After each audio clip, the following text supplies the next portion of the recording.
Hello friends, welcome back to my channel mamma and Kushak. আর আমি চলে এসেছি অনেক দিন পরে, অনেক দিন পরেই একটা নতুন ব্লগ নিয়ে। ব্লগটা দেখে নিশ্চয়ই কিছু একটা বুঝতেই পারছেন আপনারা। ঠিকই ধরেছেন, যাচ্ছি পিকনিকে। উলুবেড়িয়া কান্ট্রি ক্লাব রোডে রিসর্টটাতে আমাদের পিকনিক ঠিক হয়েছে। গাড়িতে উঠে নিজের সিটে বসে পড়েছি, আর বাসের মধ্যে শুরু হয়েছে পিকনিকের জন্য উদ্যম নাচ। জানেন, এইটা হচ্ছে অফিসের সাইড থেকে আমার প্রথম পিকনিক। ভালো লাগছে জানেন তো, বেশ মজা লাগছে। অনেক দিন ধরে ভাবছিলাম যে পিকনিকে যাব, কিন্তু আর হয়ে উঠছিল না। যাক, অফিসের দৌলতে একটা পিকনিকে যাওয়া হয়েই উঠলো। দেখুন, আমাদের বাসটাও ছুটছে, আর তার সাথে ট্রেনটাও মনে হচ্ছে আমাদের সঙ্গেই মনে হয় যাচ্ছে সেই কান্ট্রি ক্লাব রোডের রিসর্টটাতে। পৌঁছেও আমরা গেছি, এখন বাস থেকে নামছি।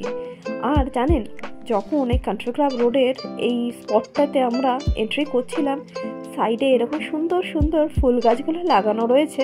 আর না, কি সুন্দর ফুলগুলো হয়েছে। শীতকালে তো এই ফুলগুলো দেখতেই পাওয়া যায়, আর এগুলো দেখতেও যেরকম ভালো লাগছিল, আর সেরকম এই ফুলগুলোর জন্য না এই রিসর্টটা আরও বেশি সুন্দর হয়ে গেছিলো। রিসর্টটার ভেতরে এখন ঢুকে গেছে। ভেতরটা না বেশ সুন্দর দেখতে, মানে প্লেসটা অনেক বড়। চলুন আপনাদের একটুখানি এই জায়গাটা দেখাই। আর এটা হচ্ছে আমাদের ডিজে সেট করেছে, মানে একটু খাওয়া দাওয়া করে নিয়ে, ব্রেকফাস্টটা করে নিয়ে তারপরে ডিজেটা বাজানো হবে, আর তার সঙ্গে হবে খেলাধুলা, অনেক কিছু। সব কিছুই আপনাদের সাথে ভাগ করে নেব। চলুন, এখন না খুব খিদে পেয়েছে। 11টা বাজে। আমাদের একটু তাড়াতাড়ি পৌঁছানোর কথা ছিল, কিন্তু হয়ে ওঠেনি। পিকনিক মানে যেটা টাইম থেকে সেটা তো হয় না, তার থেকে একটু দেরিই হয়। তো আগে ওই জন্য ভাবলাম যেখানে খাবার দিচ্ছে সেখানে যাই। চলুন আমিও খাবার নিই, আর আপনাদেরকেও দেখাই যে কী কী খাওয়ার মধ্যে রয়েছে। প্রথমেই শুরু হয়েছে কড়াইশুঁটির কচুরি দিয়ে। এটা তো শীতকালের ফেমাস একটা খাবার, কড়াইশুঁটির কচুরি। আর তার সঙ্গে ছিল আলুর দম। জানেন, খাবারগুলো এক একটার এত সুন্দর টেস্ট যে কি বলবো। শুধু যে আলুর দম ছিল তা না, তার সাথে আরও অনেক কিছু ছিল। আমি না একটুখানি মিক্সড একটা যেই আচার যেটাকে বলে সেটা নিয়েছিলাম, কারণ সব কিছুর সাথে একটু আচার হলে খেতে বেশ ভালোই লাগে। আর ওইদিকে ছিল নলেন গুড়ের সন্দেশ। ওই যে বললাম, শীতকালের না কিছু কিছু খাবার থাকে যেগুলো শীতকাল হলেই পাওয়াও যায় এবং খেতেও খুব ভালো লাগে।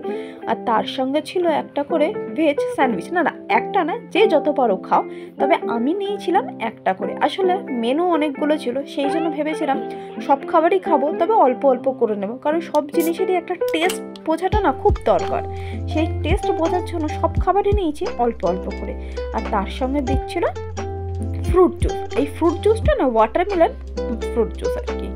আর জুসটা হচ্ছে খেতে দুর্দান্ত ছিল। আর সব কটা খাবার কি বলবো, এত ভালো বানিয়েছে যে বলার কোনো ভাষাই নেই। আর খাওয়া দাওয়ার পরেই চলে আসলাম এই পুল সাইডটাতে।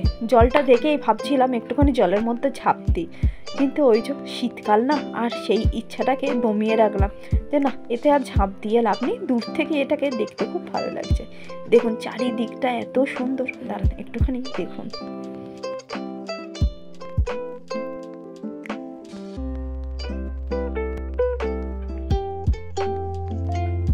সত্যি রিসর্টটা এত ভালো করেছে।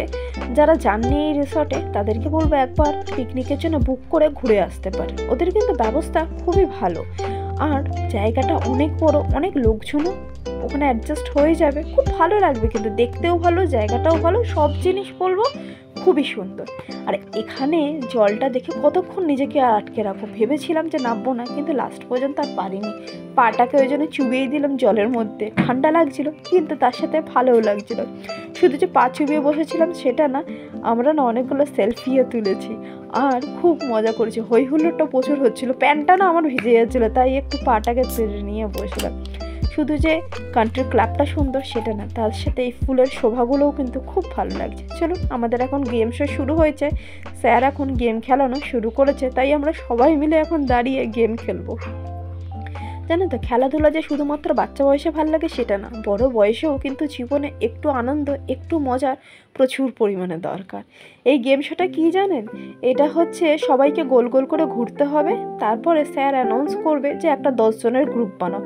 তো যে ওই গ্রুপটা বানিয়ে উঠতে পারবে তারা থাকবে গেম শোতে, কিন্তু কেউ কারোর গ্রুপে যদি 11 জন হয়ে যায় তাহলে সে কিন্তু আর থাকবে না। গেমের পরে পকোড়া সেশন শুরু হয়ে গেছে। চিকেন পকোড়া যে যত পারো খাও। পকোড়াগুলো কিন্তু খুব টেস্টি হয়েছিল। তো পকোড়া খাওয়ার পরে ওইদিকে বলেছিলাম যে ডিজের সেটটা করেছে, ওইদিকে ডিজের গান বাজানো শুরু হয়ে গেছে। সাউন্ডগুলো শোনাতে পাচ্ছি না, যদি আবার ওই যে ফেসবুক থেকে ক্লেম চলে আসে ওই জন্য। তাই নাচটা আপনারা দেখুন, ওখানে নাচ গান সব কিছু হচ্ছে। আর আমি এইদিকে পুল সাইডে এসে একটুখানি রিল্যাক্সে দোলনাটা চড়ছিলাম। জানেন খুব টায়ার্ড লাগছিল খাওয়া দাওয়ার পর, তো ওই জন্য। তো দোলনা ঠোলা চড়ার পরে আমি চলে এসেছিলাম লাঞ্চ করতে। লাঞ্চের মেনুতে ছিল নান, তার সাথে ছিল খাসির মাংস, প্লেন রাইস, পনির মশালা, আর ঝুড়ি ঝুড়ি করে আলু ভাজা, ফুলকপি আলুর তরকারি, চাটনি, মিষ্টি, আর তারপরে ছিল আইসক্রিম।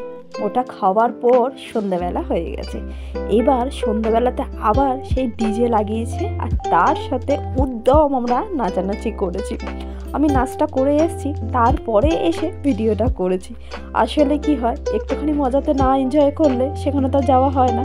আর তারপরে পুরোটা যদি শেষ হয়ে যায় তাহলে ভিডিওটা করা হতো না, তাই অল্প নাচানাচি করে চলে এসেছি। তারপরে শুরু হয়েছে বাসে এসে আবার সেই নাচানাচি।